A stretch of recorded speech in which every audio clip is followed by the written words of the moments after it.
Մեծարգո վարչապետ, կառավարության հարգելի անդամներ, հարցս ուղղում եմ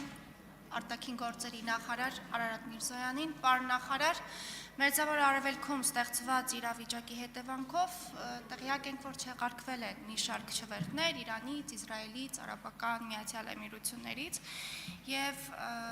ինչպես հայտնի է, ձեր ունեցած հեռախոսազրույցի ընթացքում Օմանի Սուլթանության արտաքին գործերի նախարարի հետ կարծես թե պարզ էր դառնում, որ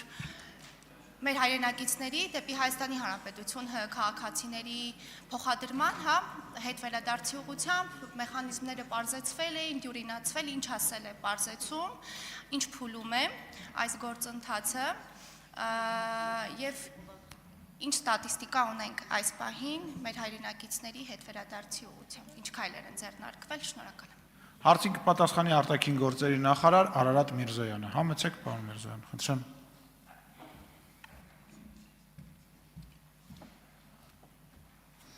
Շնորհակալ եմ հարցի համար Տիկին Ազարյան,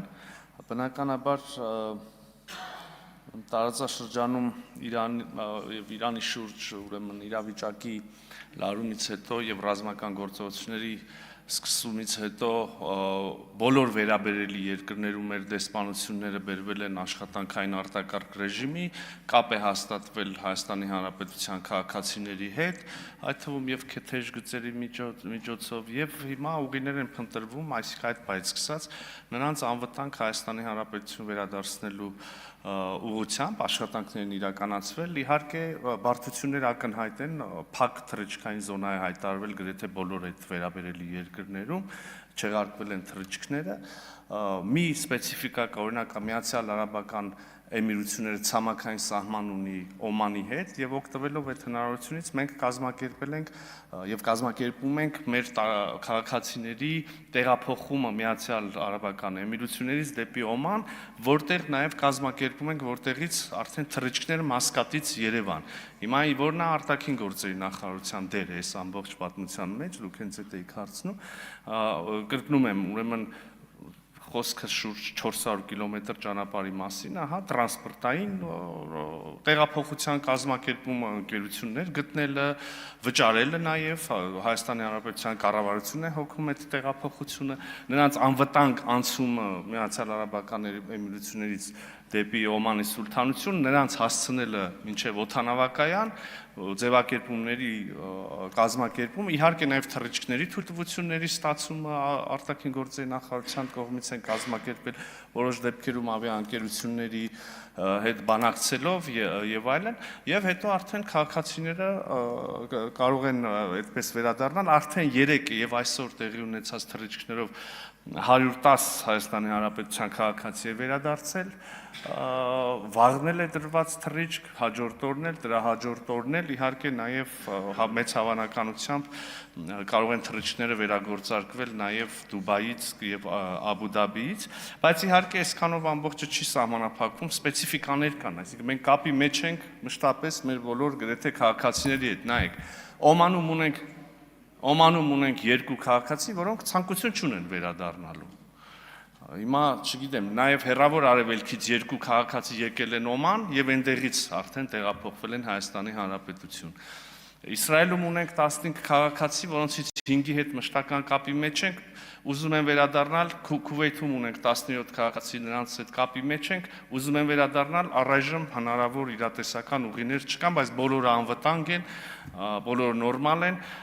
Դոհայում ունենք քաղաքացիներ, առայժմ վերադառնալու հնարավորություն չկա, բայց բոլորը ապահովված են հյուրանոցներով, սնունդով, Դոհայում մնացած քաղաքացիներից 2-ը դեղորայքի կարիք են ունեցել,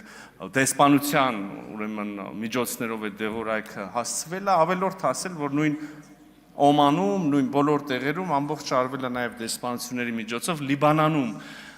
կրկին ուրեմն բարի համույթ կար, որը արդեն վերադարձավ վայրեջ կատարեց Երևան, էլի Լիբանանում Հայաստանի Հանրապետության դեսպանության ջանքերով եւ ուղեկցությամբ հասցվել խումբը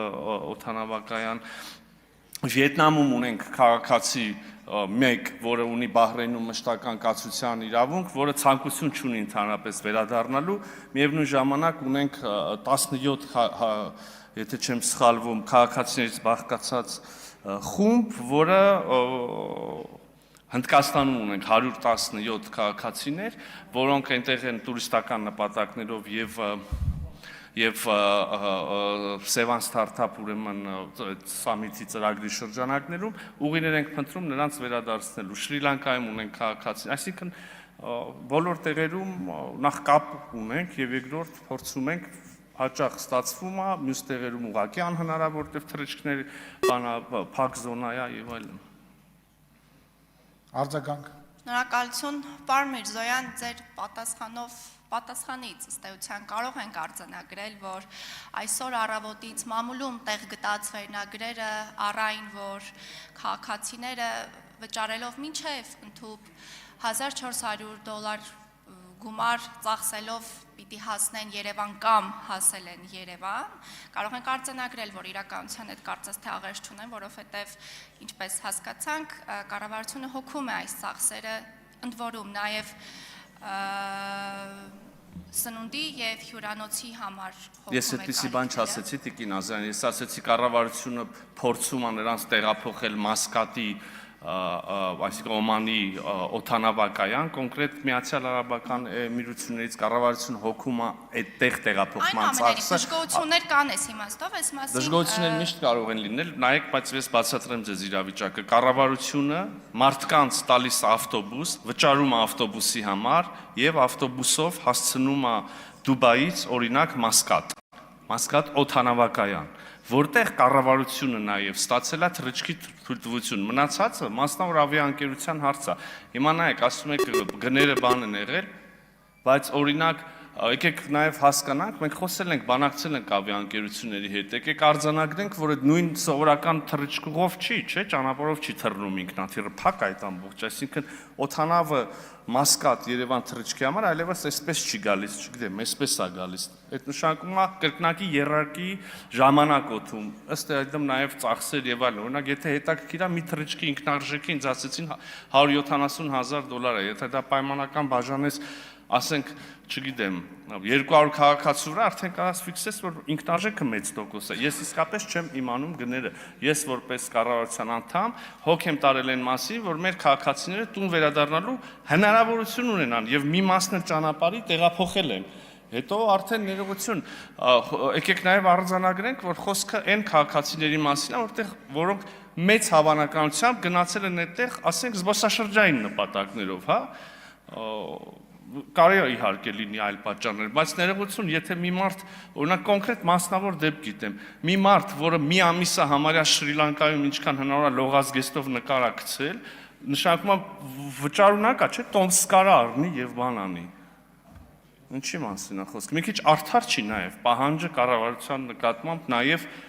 այդ տոմսը առնել, նաև այն կլինեն այլ խմբեր, այլ խավեր, կմտածենք եւ կդիտարկենք բնականաբար նաև ֆինանսական այդ բեռը մեր վրա վերցնելու հարցը։ Այսինքն շատ սպეციფიկ է, եթե դուք նկատեցիք, ես քաղաքացի, երկիր համարյա գիտեմ, որտեղ ով որ քաղաքացին դեղորայքի խնդիր ունի, թե ուզում է վերադառնա, կացության խնդիր ունի եւ այլն։ Շնորհակալ